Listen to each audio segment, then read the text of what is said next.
सुन, मैं अब ठीक हूँ, ऑफिस पहुँच गया हूँ और तेरे लिए ब्रेकफास्ट रख दिया है। पक्का तुम कुछ गड़बड़ नहीं करोगे? तुम हमेशा कट लेते हो।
अभी तो पहला ही दिन है और तुम्हारा झगड़ा भी हो गया। अजीब बात तो यह है कि मुझे पता ही नहीं कि हमारे बीच में कुछ हुआ भी है कि नहीं। तुम तो ये भी नहीं समझ रहे हो प्रॉब्लम क्या है। तुम पहल करके उसे बात करने की कोशिश करो ना। ये बात तुम दोनों ही सुलझा सकते हो, क्योंकि बातचीत से ही तो प्रॉब्लम सॉल्व होते हैं। सही कहा। हाँ, ये तो मैं पक्का कर ही सकता हूँ, मगर कभी कभी मुझे इसमें डर लगता है।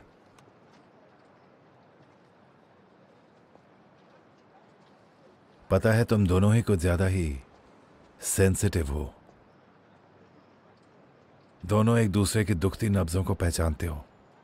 कहीं ऐसा ना हो कि ये फासले बढ़ जाएं और तुम एक दूसरे से दूर ना हो जाओ। अंकल, चिंता मत कीजिए, मैं उसे दूर नहीं जाने दूंगा, और अगर वो जाती है तो मैं वापस ले आऊंगा।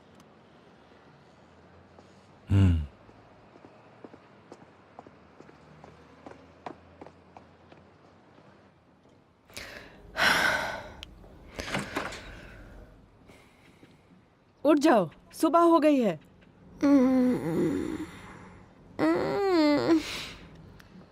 उठ जाओ, आज तुम्हें काम पर नहीं जाना है क्या? अरे क्या है, मुझे सोने दो ना। फिर मत कहना मैंने जगाया नहीं, उठ जाओ।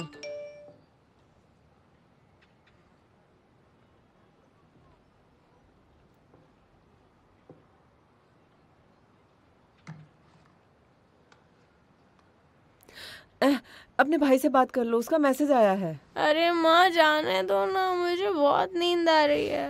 क्विंकिंग, तुम्हें पता है लियाओ कहाँ पर? मैं नहाने जा रही हूँ।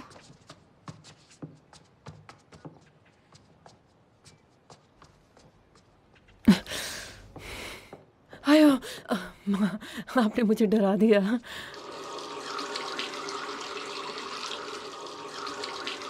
हेलो भाई, क्या हुआ? क्विंकिंग, तुम्हें पता है लियाओ कहाँ पर गई है? सब ठीक तो है ना? मुझे लगता है अगर वो घर पर नहीं है तो शायद ऑफिस में होंगी। पर बात क्या है, बोलो ना। भूल जाओ उसे, उसके बारे में कुछ भी पता है? सब ठीक तो है ना? मैं तुमसे बाद में बात करूंगा, मैं उसे ढूंढ लूं पहले। अरे फोन मत रखना। मैं ये कह रही थी कि माँ ने आपका वॉइस नोट सुन लिया। मैंने ये जानबूझकर नहीं किया। मैं नींद में थी और माँ के हाथ में फ़ोन था, तभी तुम्हारा मैसेज आया और माँ ने सुन लिया। आंटी को तो भूल जा तुम, ये बताओ दादी ने तो नहीं सुन लिया ना? उन्होंने शायद नहीं सुना होगा। वैसे तुम जाओ और उसे ढूंढो, ओके? टेंशन मत लेना, मैं माँ को संभाल लूँगी। हाँ, बाद में मिलता हूँ।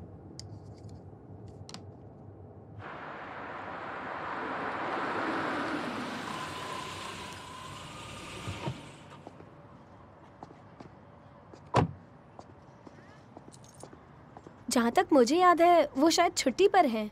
उन्होंने इस बारे में कंपनी को मेल किया था। उन्होंने एचआर के अप्रूवल की भी वेट नहीं की, सीधा चली गई। ये हम सबके लिए बहुत शॉकिंग था। वो इतनी हार्ड वर्किंग है और उनका ऐसे जाना हम में से किसी को भी ठीक नहीं लगा। पता है, मुझे लगता है उन्होंने ये मेरी वजह से किया। क्यों, क्या हो गया? वो मुझे हेल्प करने के चक्कर में फंस गई थी, शायद इसीलिए उन्होंने ऐसा किया होगा। जितना कि मैं उसे जानता हूँ, मुझे नहीं लगता कि वो जॉब इस वजह से छोड़ेगी। तुम्हें कुछ पता वो कहाँ पर मिलेगी? मैंने उन्हें कॉल किया, तब उन्होंने उठाया नहीं। ठीक है, अगर कुछ नहीं है तो मैं चलता हूँ।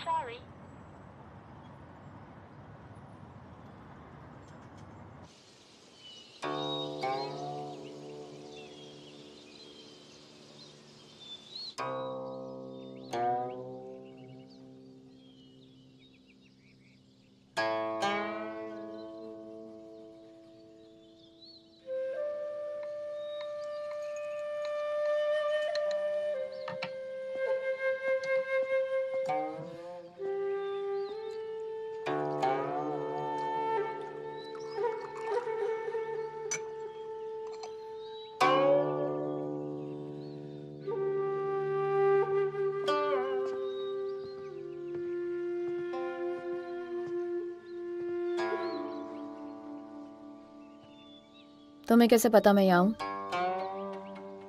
मुझे लगता तुम थोड़ी सी तो पागल हो। हाँ? इस बड़ी दुनिया में तुम्हारे पास और कोई जगह है ही कहाँ? तुम्हें याद तो हो गए, जब हम उस केस में लगे हुए थे, हमें वहां पर एक प्रॉब्लम नजर आई थी। उससे फर्क नहीं पड़ता कि मैं कितनी भीख मांगू, अगर मैं बकबक करता रहा तो मुझे पता है कि तुम भी हार नहीं मानती। तुम ऐसी ही तो हो, मगर अब तुम क्या करने वाली हो? अब तुम्हें खुद की प्रॉब्लम नजर आ रही है। खबरदार अगर तुमने इससे हार मान ली तो। पहले मैं सोच रही थी कि हमें डेट करना चाहिए या नहीं, ये मैं देख कर तय कर लेती हूँ, लेकिन अब लग रहा है कि हमारे बीच में बहुत सारी अड़चनें आ रही हैं। मैं मैनेज नहीं कर पाऊंगी। मैं जानता हूँ हम दोनों ने काफी काम किया है, कई लोगों को उनकी प्रॉब्लम से बचाया भी है, मगर अब हमें खुद की प्रॉब्लम का सामना करना होगा और पहले की तरह उन्हें सॉल्व करना होगा। तो हम क्या करें? हम सबसे बेसिक से भी शुरू कर सकते हैं, जैसे एक दूसरे से खुलकर बात करना। तो मुझे बताओ तुम क्या सोचती हो, और उसके बाद मैं तुम्हें बताऊंगा कि मैं क्या सोचता हूँ। अच्छी तरह से कम्युनिकेट करना, ये सलाह मैं अपने सारे क्लाइंट्स को देती हूँ और हमेशा ही देती हूँ, लेकिन जब बात मेरी अपनी सिचुएशन की आती है तो मैं उनसे कुछ खास अलग नहीं हूँ। पहले बताने की बारी तुम्हारी, ट्राई तो करना ही होगा ना। ठीक है, तो पहले मैं बोलती हूँ। हाँ, तुमने पूछा था कल मैं कहाँ गई थी? मैं तुम्हारी मॉम से मिलने गई थी। हाँ, क्योंकि वो तुम्हारी क्लाइंट है, ये जरूरी भी है, कोई प्रॉब्लम नहीं है। तुम जब मुझे मिस्टर शी के पास ले जा रहे थे, उससे पहले मैं तुम्हारी मॉम से बात करके उनके बारे में पता लगा रही थी। पता नहीं क्यों पर मैं हमेशा से उस कैफ़े जाकर उनसे बात करना चाहती थी। मैं अब उनकी अच्छी दोस्त बन गई हूँ। हाँ, क्योंकि वो तुम्हारी क्लाइंट है। तुम किसी से जुड़ने के लिए जो भी करती हो वो सिर्फ और सिर्फ तुम्हारी मर्जी होती है। घर के सारे सामान खरीदने में, खाने की चीज़ें खरीदने में तुम्हारी मॉम ने ही मेरी मदद की थी। वो मेरे साथ शॉपिंग आई, उन्होंने सब कुछ चूज़ किया और कल जो मैंने डिश बनाई थी वो उन्होंने ही सिखाई थी। तुम्हें बहुत पसंद आई थी ना? उन्होंने कहा कि तुम्हारे डैड को भी वो डिश बहुत पसंद थी। मुझे पता नहीं था कि तुम उसी पल वहाँ वापस आओगे, तो उसके बाद वो मुझे और वीडियोस नहीं भेज पाई। तो अब मैं जवाब दे सकती हूँ कि क्यों मैं वो कॉम्प्लिकेटेड डिश बना पाई लेकिन सादे से स्क्रैम्बल्ड एग्स नहीं बना पाई।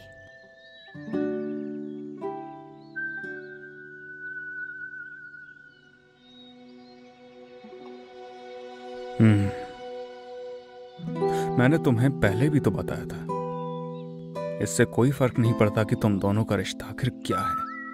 मुझे फर्क नहीं पड़ता, बिल्कुल फर्क नहीं पड़ता।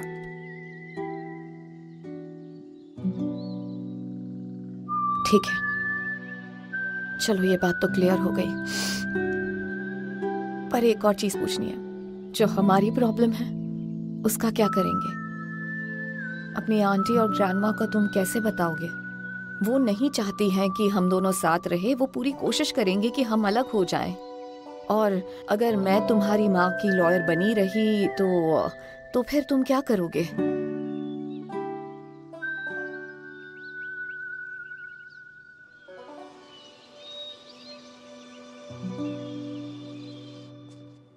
Mom, good morning. क्या हैंगजी ने तुम्हें कॉल किया था?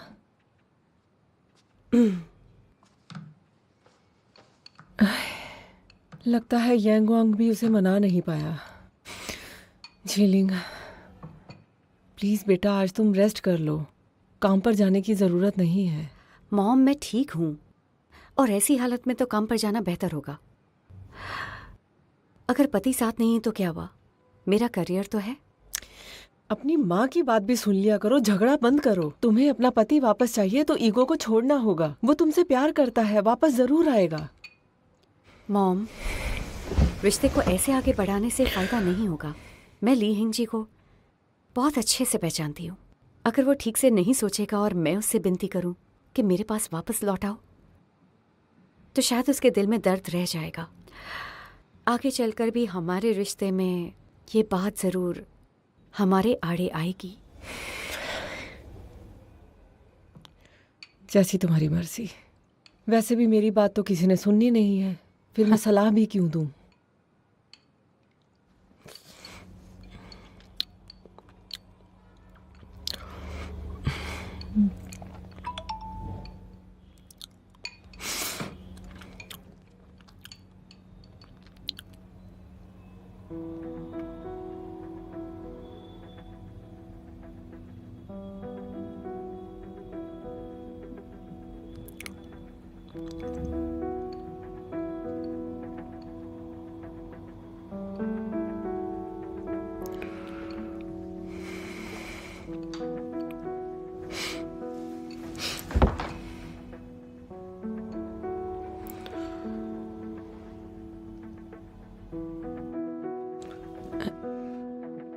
क्या ये मैसेज तुम्हें हैंगजी ने भेजा था?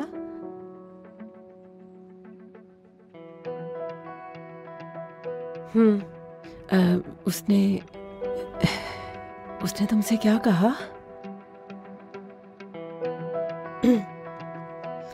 मॉम, आप खुद ही सुन लीजिए।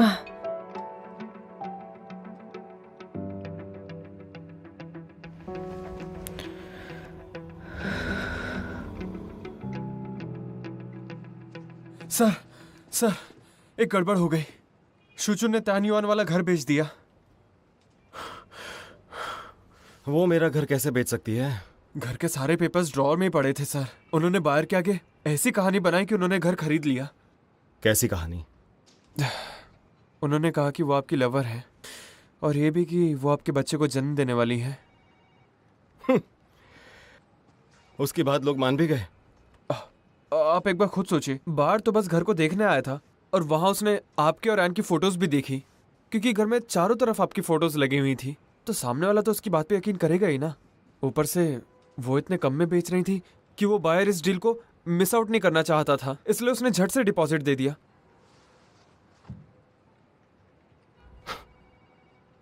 मैंने ऐसा सोचा नहीं था कि वो औरत इस तरह की इंसान निकलेगी। पुलिस को कॉल किया? नहीं सर, अभी तक तो नहीं किया, क्योंकि अगर सच सामने आए तो हो सकता है बहुत से लोग उनकी बताई स्टोरी पे यकीन करने लग जाएं और इसका हमारी कंपनी पे बुरा असर पड़ेगा। और तो और जब मिस जीलिंग को पता चलेगा तो सोचिए उन्हें कैसा लगेगा।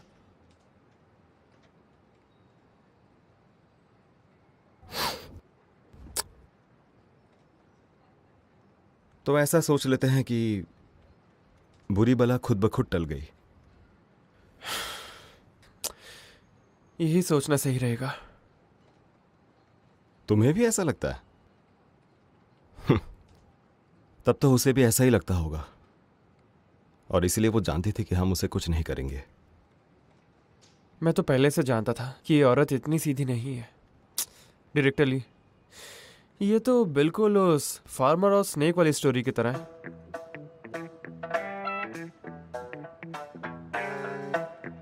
तो इस हिसाब से तुम मुझे फार्मर कह रहे हो या स्नेक?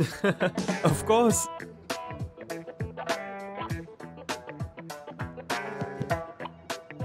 मिस्टर शू मीटिंग के लिए आने वाले हैं ना? जी।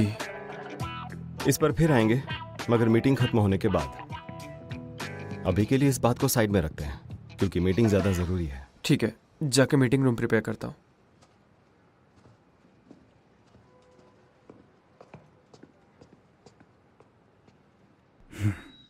मुझे पसंद आया। जब मैं एक छोटा बच्चा था, दादी ने मेरे दिमाग में भरा था कि जैंग वैन एक बुरी औरत है। दादी बोलती थी कि जब मैं छोटा था तो उन्होंने छोड़ दिया क्योंकि वो मुझे नहीं चाहती थी, और इसलिए वो किसी और आदमी के साथ भाग गई।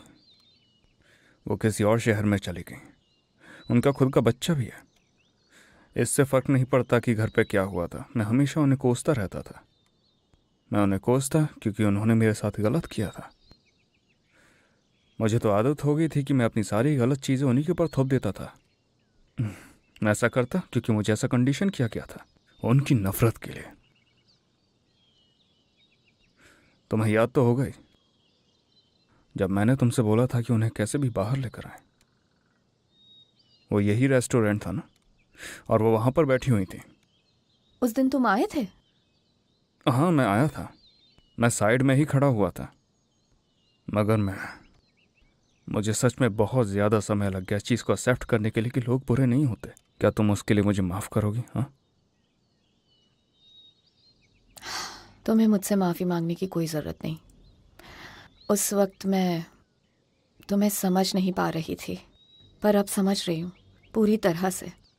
मैं समझ सकती हूँ तुम्हें कितना बुरा लगा होगा ये सब देखते हुए। उस दिन मैंने सब कुछ सुना जो कि तुम दोनों में बात हुई थी, और इसकी वजह से मुझे कुछ नया जानने को मिला। मुझे पता चला जब जैंग वैन ने मुझे जन्म दिया तो वो एक चीज़ से गुजर रही थी, पोस्टमार्टम डिप्रेशन। मुझे कुछ पता नहीं चला कि पोस्टमार्टम डिप्रेशन कैसे आया था, जबकि मैंने काफ़ी रिसर्च की थी, मगर अभी भी कुछ समझ नहीं आया। उस वक्त मैं सोचता था कि एक माँ तो बस अपने बच्चे को बालकनी पर ले गई और सुसाइड करने की कोशिश की। मैं सोच भी नहीं सकता कि उन पर उस वक्त क्या गुजर रही होगी। उस वक्त से जब उन्होंने मुझे लेकर सुसाइड करने की कोशिश की थी, वो अकेली पड़ गई थी। वो अकेली ही चली गई और मुझे अकेला छोड़ दिया। आखिर उनके साथ क्या गुजरी होगी अब तक? आखिर उन्होंने वो सब करने का फैसला किया ही क्यों? मैं अभी भी सच की तलाश में घूम रहा हूँ। मुझे पता है कि तुम सीधा उनसे नहीं पूछ सकते, ये बिल्कुल सही नहीं रहेगा, पर अगर तुम जानना ही चाहते हो तो मैं तुम्हारी मदद कर सकती हूँ। रहने दो। बहुत सारा वक्त गुजर चुका है, सच जानना जरूरी है। मुझे लगता था कि वो इम्पोर्टेंट है, मगर अब मैं कोई बच्चा नहीं रहा। मैं खुद अपनी ताकत के बल पर इस सच्चाई का पर्दाफाश करके रहूंगा। मुझे खुद पर यकीन है। मगर उसके बाद मैं तुमसे मिला।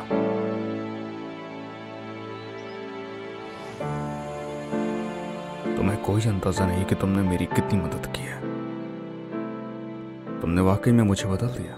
मेरे बारे में कुछ भी पहले जैसा नहीं रहा। मुझे अभी तक नहीं पता कि मैंने कब शुरू किया, लेकिन जब मैंने अतीत के बारे में सोचना शुरू किया, मैंने वो सोचा जो कभी नहीं सोचा।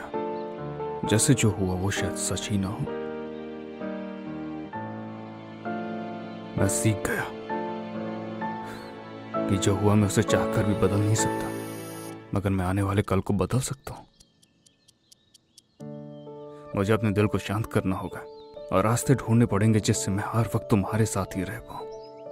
तो मैंने सोचा कि मैं कैसे अपनी प्रॉब्लम को सॉल्व कर पाऊं, और अब मुझे जवाब मिला, और इसलिए मैं अपने अतीत की यादों से बाहर निकल पाया।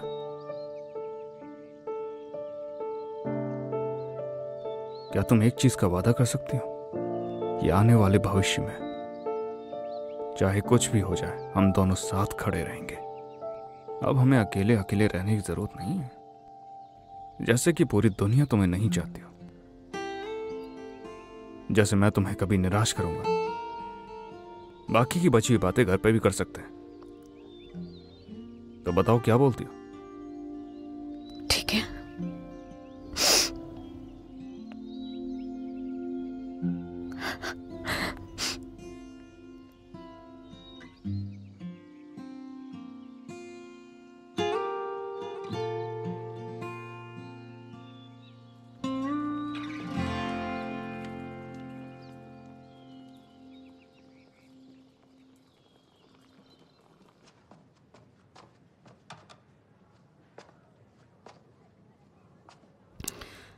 ये हो क्या रहा है?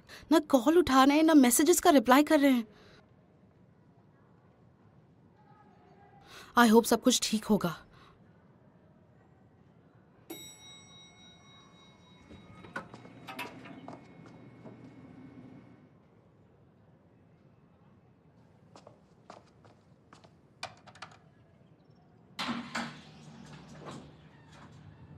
डायरेक्टर न्यू पिछले कुछ दिनों से काम पे नहीं आ रही हैं।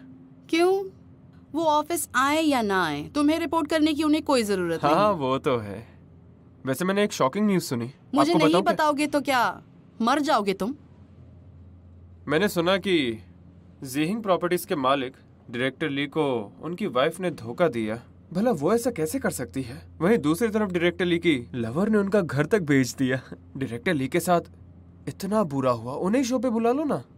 मुझे पूरा यकीन है कि उनके आने से अच्छी टीआरपी आएगी। हाँ? डॉक्टर शू, चाय पीजिए, थोड़ा इंतजार कीजिए। डायरेक्टर ली की तबीयत अच्छी है ना? हाँ बिल्कुल। अरे ये कैसे हो सकता है? ये नहीं हो सकता। ये बात तुम कह रहे हो? उल्टा ऐसा कहो कि मैं कब ठीक नहीं होता। अरे ली हैंग जी, ये बातें तो तुम अपने मन से नहीं कह सकते। पिछली बार तुम मेरे खिलाफ खड़े हुए थे, फिर भी मैं तुमसे बात करने यहाँ आया हूँ। इस वक्त तुम एक बहुत ही पॉपुलर इंसान हो। मैं पॉपुलर हूँ और मुझे ही नहीं पता। तुम सोचते हो कि तुम एक बहुत ही स्मार्ट इंसान हो, लेकिन फिर भी एक औरत से मात खा गए। और तो और तुम्हारा घर भी हाथ से गया। तुम्हारी खूबसूरत बच्ची भी तुमसे छिन गई। बड़े दुख की बात है। तुम्हें ये किसने कहा कि वो मेरी बेटी है? मैं समझ सकता हूँ।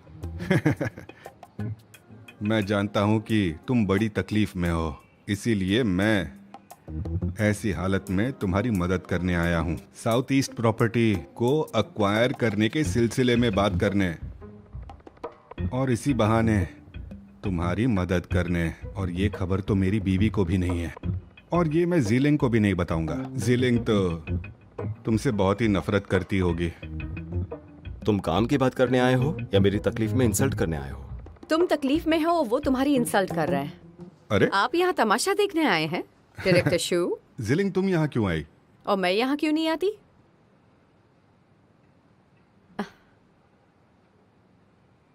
शौक्यान जी? इस एडवर्टाइजिंग बोर्ड को जल्दी बाहर लेकर जाओ। अगर ये बोर्ड यहीं रहेगा तो डायरेक्टर शू यहाँ की हॉट टॉपिक पर गॉसिप करते रह जाएंगे। ठीक है।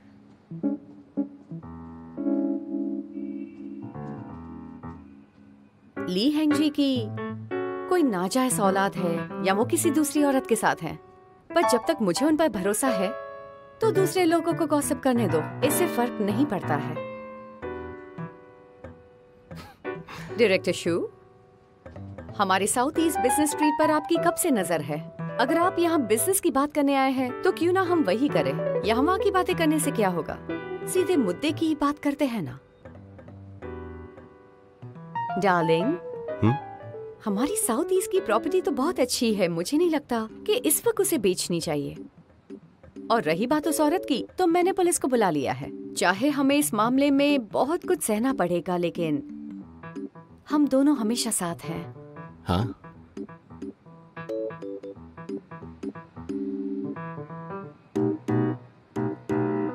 अरे अरे अरे अरे, ये तुम दोनों क्या डिस्कस कर रहे हो?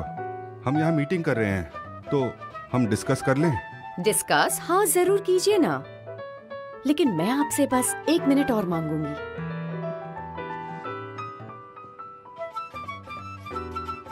डार्लिंग, काम खत्म हो जाने के बाद घर जल्दी आना। मैं आज तुम्हारे लिए सूप बनाने वाली हूँ। आजकल मैं तुम्हारी मॉम के साथ बहुत बातें करने लगी हूँ। तुम्हें बचपन में जो चीजें पसंद थी, उन्होंने मुझे वो सारी रेसिपीज दी हैं। आज जब तुम घर आओगे तो तुम्हें अपनी सारी फेवरेट चीजें मिलेंगी। मैं अब जा रही हूँ।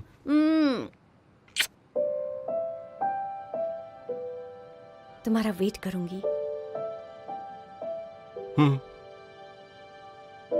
बाय डायरेक्टर शू। जिलिंग, मुझे तुमसे कुछ कहना है। जानते हो मुझे तुम पर गुस्सा कब आया था? जब तुम्हें ऐसा लगा कि एक छोटी सी बात के लिए मैं तुमसे प्यार नहीं करूंगा, तुम्हें छोड़ दूंगा। लेकिन एक बात साफ साफ समझ लो कि जैसा मैंने तुमसे वादा किया था कि जिंदगी के आखिरी दिन तक मैं तुम्हारा साथ दूंगा, तुम्हारे साथ रहूंगा, चाहे जो कुछ भी हो जाए, बच्चे हो या ना हो।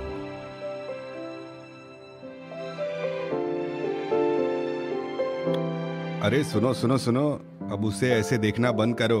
देखना हो तो घर जाओ। उसने कहा बिजनेस की बातें करो, तो कर लें।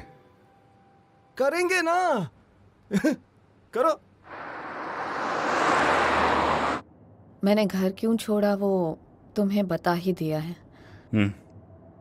मैं जानता हूँ कि तुम्हारे पेरेंट्स से झगड़ा चल रहा है और तुम पूरी कोशिश कर रही हो उन्हें ये दिखाने की कि एक परफेक्ट रिलेशनशिप क्या होती है। अब क्योंकि सब ऐसा है तो हम ट्राई कर सकते हैं। अगर किसी भी तरह की प्रॉब्लम आती है तो तुम्हें दबाने की ज़रूरत नहीं है, तुम मुझसे आके बात कर सकती हो। हम मिलकर एनालाइज करेंगे कि प्रॉब्लम की जड़ कहाँ पर है और इससे प्रॉब्लम सॉल्व हो जाएगी। हम जो कर रहे हैं वो कुछ ज्यादा ही अजीब है ना।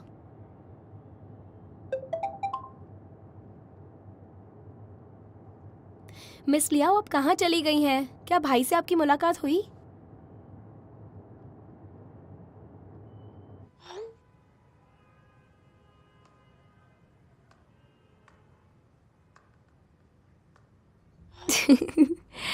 हाँ, फाइनली लगता है मिस लियाओ मिल गई। अब भाई खुश होंगे। सही है, लेकिन आज सुबह जो हुआ उसके बारे में दादी माँ और माँ को पता होगा और ये भाई को बताऊं?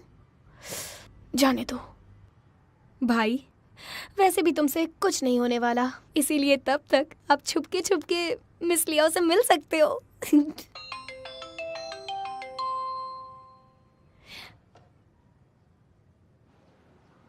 Hello uncle.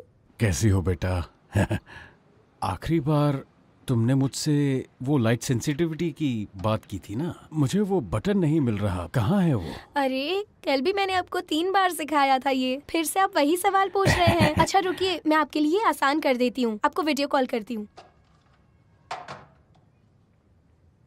Uncles and aunties, आपकी सारी प्रॉब्लम्स आप यहाँ पे टाइप कर दीजिए। मैं सबको अलग अलग नहीं पूछ सकती, इसलिए इसका इस्तेमाल कीजिए। आप लोग बस एक नोटबुक हाथ में लीजिए और सारे आंसर्स लिख दीजिए।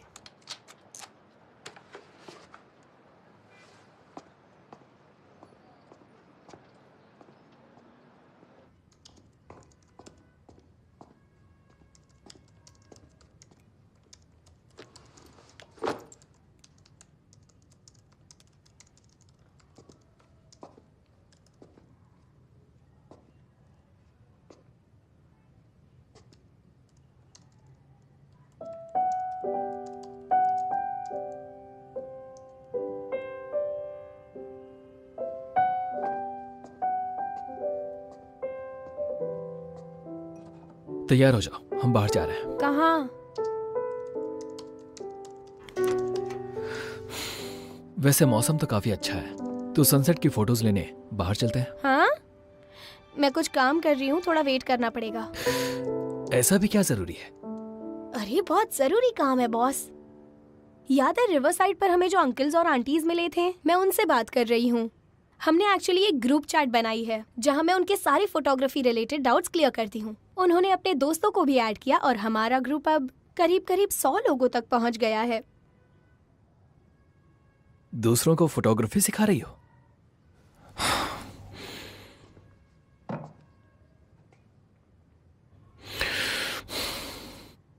वैसे तुम उन्हें सिखा क्या रही हो? तुम उन्हें गुमराह कर रही हो। नहीं, उनके पेरेंट्स को गुमराह कर रही हो।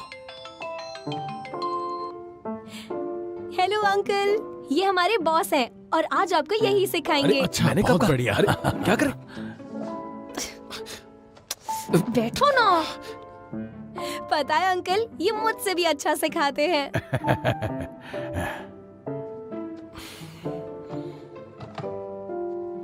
तुमसे मिलकर अच्छा लगा बेटा। मुझे भी ग्रैंडपाजो। उस दिन मैंने कुछ तस्वीरें ली थी, मैं किसी को दिखाना चाहता हूँ। जरा रुको, मैं अभी लाया। रुक जाओ, आखिर मुझे कोई जानकार मिल ही गया।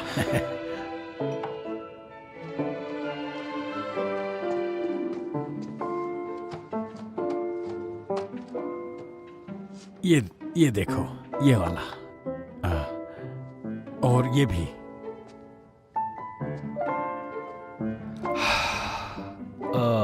ग्रैंडपाजो, जो फोटोज हैं उनमें बैलेंस की कमी है। आपका कंपोजिशन ज्यादा ही इवन है। मुझे तो अच्छी लग रही है। अरे नहीं, मेरा वो मतलब नहीं था। मैं इन फोटोज को बेकार नहीं कह रहा। इनमें अभी भी हाइलाइट्स हैं, जैसे कि अच्छा हाँ, ठीक है, मैं समझ गया। मैं बस अभी घर ही आ रहा था। Okay bye.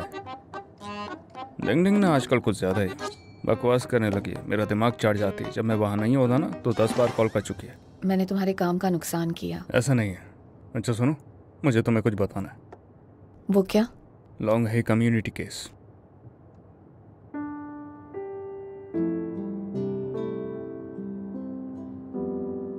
अभी हमने बात की थी कि चाहे कुछ भी हो जाए हम दोनों उसका मिलकर सामना करेंगे। तो मैं बस इसी केस के बारे में जानना चाहता हूँ, क्या तुम मेरे साथ काम करोगे? मैं श्योर नहीं हूँ कि मैं लॉयर बनना भी चाहती हूँ या नहीं। दरअसल मेरे पेरेंट्स ने ये करियर मेरे लिए चुना और उनकी नज़र में ऐसा है कि हर इंसान के बस 2 ही करियर्स हो सकते हैं, या वो डॉक्टर बने या फिर वो लॉयर बने, ताकि तुम अच्छा कमाओ और रिटायरमेंट के लिए पैसे हो। दरअसल मैंने उन्हें कभी भी निराश नहीं किया है, पर इस बार उन्होंने कर दिया।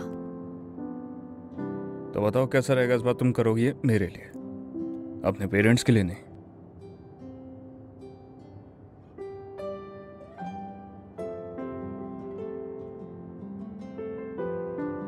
अगर मैं तुम्हारे साथ जाऊं तो तुम अपनी मॉम से बात करोगे, कुछ सुलझाने की कोशिश करोगे?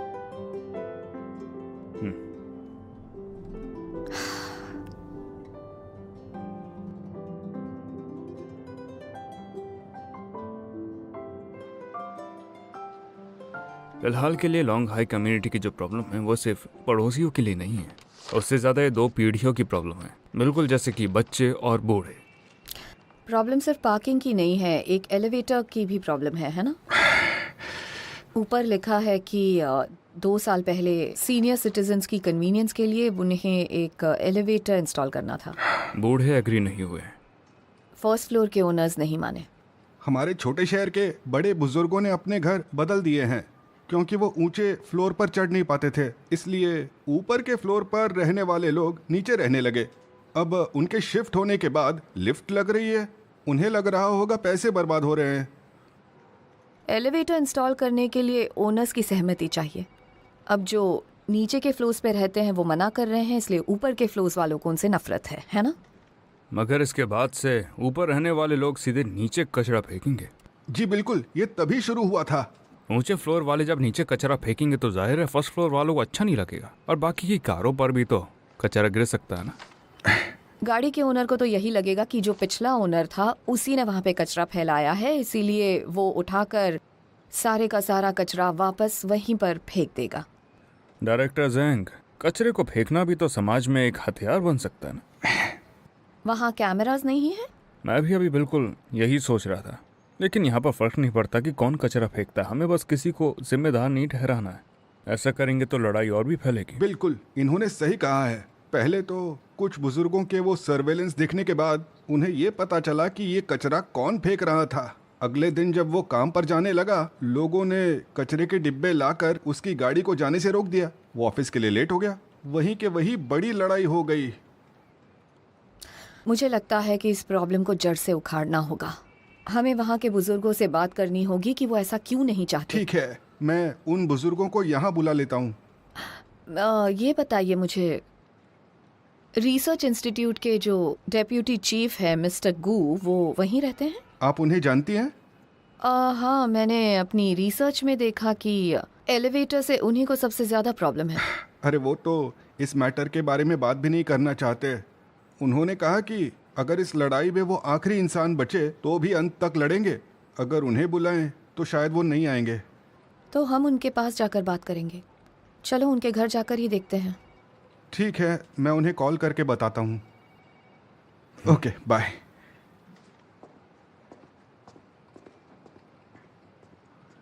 तुम्हें मुझे बताना पड़ेगा तुम्हें कोई सोल्यूशन मिला क्या, क्योंकि मुझे तो कुछ समझ नहीं आया, मैं कीप अप नहीं कर पाया। ज्यादा मत सोचो। ओह, देखो बेटा, एक बात तो तय है, हम जल्दी मिलते हैं, ठीक है? ओके, मैं किंग को इसकी तैयारी करने को कहता हूँ। हाँ ठीक है, मिलते हैं जी। हाँ किंग यहाँ। तो बॉस, कैसी रही आपकी क्लास? तो अब हम क्या करें? इससे आपका क्या मतलब है? ये ग्रैंड माँ और ग्रैंड पा का ग्रुप मेरे साथ फोटोज खिंचाने के लिए मरा जा रहा है। आपको नहीं जाना तो मना कर दीजिए। वो बुजुर्ग हैं और वो मुझसे विनती कर रहे हैं, उन्हें मना कैसे करूं? अब बताओ मुझे करना क्या चाहिए?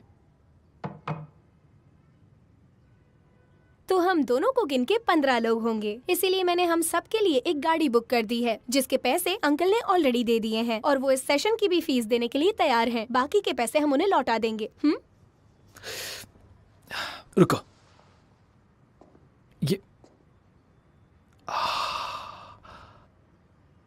ये सब तुमने प्लान किया? मतलब ये प्लान तुम्हारा था? यकीन नहीं होता किंग कि तुम इतनी भयानक हो। अरे बॉस, जरा सोचिए ना। हाँ, माना कि ये सारी प्लानिंग मेरी थी, लेकिन आप मना कर देते तो ये कैसे पॉसिबल होता?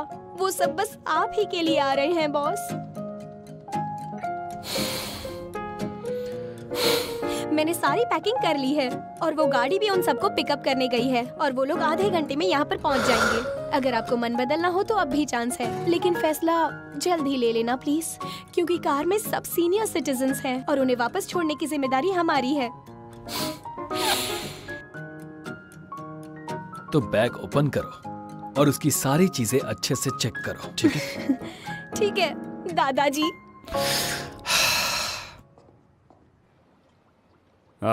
ओल्ड मैंने काफ़ी लंबे समय से सुना है कि आप ओल्ड लेडी गू का काफ़ी ज़्यादा ध्यान रखते हैं, मगर आप अपने बेटे या फिर बच्चों से भी बोल सकते हैं कि वो किसी तरह की नैनी को हायर कर ले।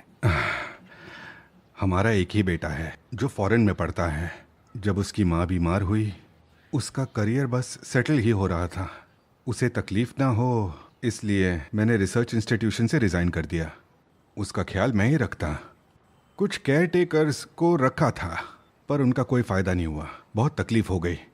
अब मेरी तबीयत ठीक है तो मैं ही संभाल रहा हूँ। मैंने सुना है कि आप पहले 5th फ्लोर पर भी रहा करते थे, है ना? ओ, ऐसा है कि 3 साल पहले मेरा बेटा फॉरेन से लौटा था। फिर मैंने अपना फ्लैट 1st फ्लोर वाले से एक्सचेंज कर लिया और थोड़े पैसे भी खर्च किए ताकि उसकी माँ ठीक से वहाँ से उतर भी सके। उन पैसों की मदद से तो आप कहीं पर भी घर ले सकते थे। यहाँ के पड़ोसी हमारे दोस्त ही हैं, जरूरत पड़ी तो एक दूसरे को संभाल लेते हैं। देखो, जाग गई। आपको मदद चाहिए?